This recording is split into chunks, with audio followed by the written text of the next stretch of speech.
Train hijack, plane hijack, ये सब सिर्फ कहानियों में सुना था, मूवीज में देखा था। पर आज जब एक खबर के बारे में सुना, पढ़ा तो लगा मूवी जैसा ही, पर हुआ वो रियलिटी में था।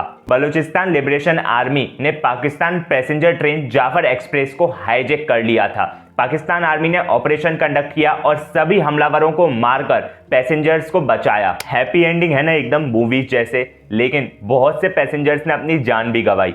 इसी खबर पे आज बात करेंगे, जानेंगे कि आखिर ये हैप्पी एंडिंग किसके लिए थी और किसके लिए नहीं थी। आइए जानते हैं। सुप्रभात, गुड मॉर्निंग दोस्तों। 11 मार्च 2025 को क्वेटा से पेशावर जा रही Pakistani passenger train Jaffar Express, जिसमें लगभग 400 से अधिक पैसेंजर सवार थे, बलूचिस्तान लिबरेशन आर्मी BLA द्वारा हाईजैक कर ली जाती है। अटैकर्स ने पहले बॉम्ब का इस्तेमाल कर रेलवे ट्रैक को डिस्ट्रॉय कर दिया, उसके बाद फायरिंग कर ट्रेन को रोक लिया और हाईजैक कर लिया। सभी पैसेंजर्स को अपने कंट्रोल में कर हॉस्टेजेस बना लिया गया। BLA ने बलोच के प्रिजनर्स जो कि पाकिस्तान की जेल में कैद हैं, उन्हें रिहा करने की डिमांड रखी और 48 घंटे का अल्टीमेटम भी जारी कर दिया। उनकी डिमांड को एक्सेप्ट नहीं किया जाएगा तो उन्होंने ये कह दिया था कि सभी हॉस्टेजेस को वो मार डालेंगे। 12 मार्च तक पाकिस्तान की फोर्सेस ने ऑपरेशन कंडक्ट किया और सभी बंधकों को रिहा करवाया। जितने भी अटैकर्स थे उन्हें मार गिराया गया। पूरी प्रोसेस में बहुत से पैसेंजर्स की भी जान गई और बहुत से पैसेंजर्स घायल भी हुए। ऑपरेशन खत्म हुआ, हैप्पी एंडिंग हुई, लेकिन बहुत से पैसेंजर्स को झेलना पड़ा, बहुत से पैसेंजर्स की जान भी गई। उन सभी की फैमिलीज के लिए मुझे दुख है। पर ऐसी सिचुएशन आई क्यों? दोस्तों, बलूचिस्तान पाकिस्तान का ही हिस्सा है। पाकिस्तान में 4 स्टेट्स हैं, खैबर पख्तूनख्वा, पंजाब, सिंध और बलूचिस्तान। पाकिस्तान की टोटल पॉपुलेशन में से 4% पॉपुलेशन बलूचिस्तान होल्ड करता है। वहीं अगर लैंड एरिया की बात करें तो पाकिस्तान के टोटल लैंड एरिया में से 40% से भी ज्यादा बलूचिस्तान होल्ड करता है। यानी कि यहाँ पर स्क्वायर किलोमीटर के हिसाब से पॉपुलेशन डेंसिटी बहुत कम है, खाली लैंड एरिया है। अब ये जो भी संघर्ष है ये आज की बात नहीं है, ये सब 1948 से भी पहले की बात है। जी हाँ, अब क्यों हुआ ये संघर्ष? बलूचिस्तान कभी पाकिस्तान का हिस्सा बनना ही नहीं चाहता था, वो एक इंडिपेंडेंट कंट्री बनना चाहता था, लेकिन जो भी सिचुएशन रही उनके अकॉर्डिंग उसे ढलना पड़ा। जो भी सिचुएशंस थी उनके अकॉर्डिंग बलूचिस्तान के लोगों को मोल्ड किया गया और पाकिस्तान का हिस्सा बनाया गया, और तभी से ये सब लड़ाई झगड़े दंगे फसाद सब शुरू हो गए। बलूचिस्तान के लोगों का ये मानना है कि as compare to other parts of Pakistan वहां प्रॉपर इंफ्रास्ट्रक्चर, प्रॉपर डेवलपमेंट नहीं होता,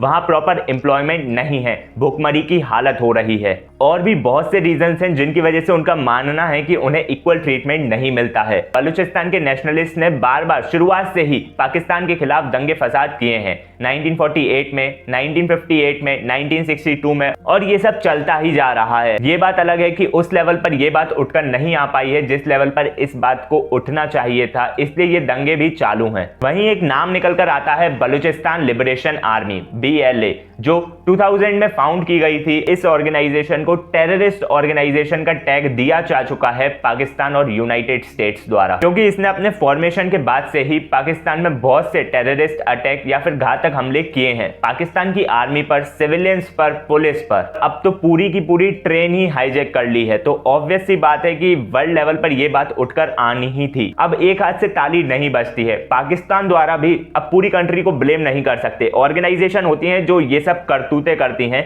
तो बहुत सी ऐसी ऑर्गेनाइजेशंस हैं जिनमें अगर देखा जाए, माना जाए, ऐसा माना जाता है कि बलूचिस्तान के लोगों द्वारा जब भी आवाज उठाई गई है उनके राइट्स के लिए, उनकी राइट्स जब भी वायलेट होते हैं तो उसके अगेंस्ट में जब भी बलूचिस्तान के लोगों द्वारा आवाज उठाई गई है तो पाकिस्तान की इन्हीं ऑर्गेनाइजेशन या फिर पाकिस्तान की जो भी पावर्स हैं उन्होंने उस आवाज को दबाया है, हर तरीका अपनाया है उस आवाज को दबाने के लिए। और अब ये 1-2 महीने वाली बात नहीं है, 10 या 15 सालों की बात है। जी हाँ, बलूचिस्तान में कंटिन्यूअसली किडनैपिंग हो रही है। पिछले 10 या 15 सालों से लोगों को मारा जा रहा है, हत्या की जा रही है, ह्यूमन राइट्स को हर तरीके से वायलेट किया जा रहा है, और ये संघर्ष चालू है। पर जिस तरीके से इस पर बात की जानी चाहिए, जिस लेवल पर इस बात को हवा मिलनी चाहिए, उस लेवल पर यह बात अभी तक उठकर आई ही नहीं है। इंटरेस्टिंग बात यह है कि मेहरांग बलोच, जो कि एक ह्यूमन राइट एक्टिविस्ट हैं, जो कि बलूचिस्तान में हो रहे ह्यूमन राइट वायलेशन, अंधाधुंध किलिंग,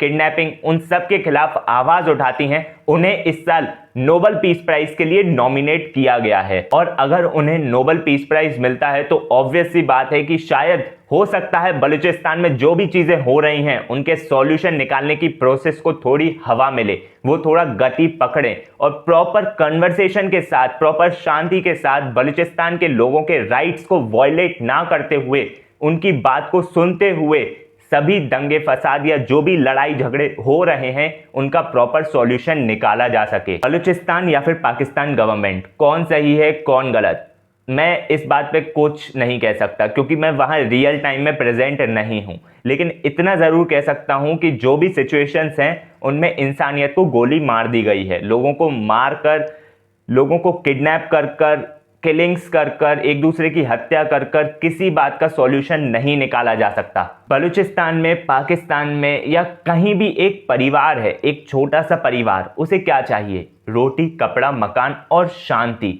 उसे मतलब नहीं है कि कहाँ कौन सी ट्रेन हाईजैक हो रही है, क्या हो रहा है, उसे कुछ फर्क नहीं पड़ता। उसे जब तक रोटी, कपड़ा, मकान और शांति मिल रही है तब तक उसे बाकी दुनिया से फर्क नहीं पड़ेगा। पाकिस्तान गवर्नमेंट से अगर कहीं कुछ गलती हुई है, किसी पार्ट में उनकी कंट्री के प्रॉपर ह्यूमन राइट्स को फॉलो अप नहीं किया गया है, कहीं पे वो जो उन्हें सुविधाएं प्रोवाइड करनी चाहिए थी जो वो नहीं कर पाए हैं, तो उस पर थोड़ा ध्यान देना चाहिए। अब ये जो बलूचिस्तान लिबरेशन आर्मी है, BLA, ये जो ऑर्गेनाइजेशन है इसे टेररिस्ट ऑर्गेनाइजेशन का टैग दिया गया है।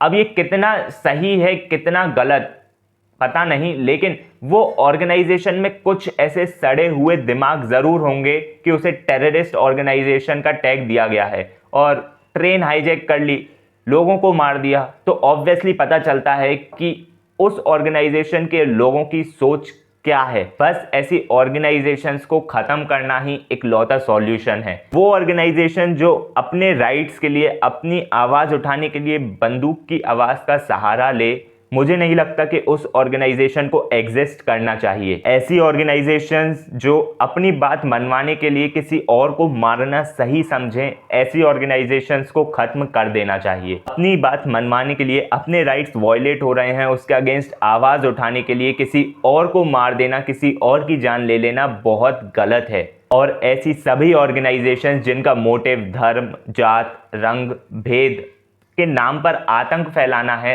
वैसी ऑर्गेनाइजेशंस को बिल्कुल एग्जिस्ट नहीं करना चाहिए। कोई भी देश हो, कोई भी इंसान हो, अंत में सबको सिर्फ शांति चाहिए और खुशी चाहिए। किसी भी इंसान के राइट्स वायलेट ना हो, उन्हें जो प्रॉपर सुख सुविधा मिलनी चाहिए वो मिल रही हो, proper employment, proper infrastructure, proper development एक कंट्री के लोगों के आसपास हो रहा हो, ये सब देखने का काम उस पर्टिकुलर कंट्री की गवर्नमेंट का होता है। अगर उस कंट्री के लोग ऐसा बोल रहे हैं कि उन्हें उनके राइट्स नहीं मिल रहे हैं, तो गवर्नमेंट को उस चीज़ पर ध्यान देना चाहिए। यही उम्मीद है पाकिस्तान की गवर्नमेंट से भी। बाकी ऐसी और जानकारी के लिए बने रहिए और साथ में बनेंगे होशियार।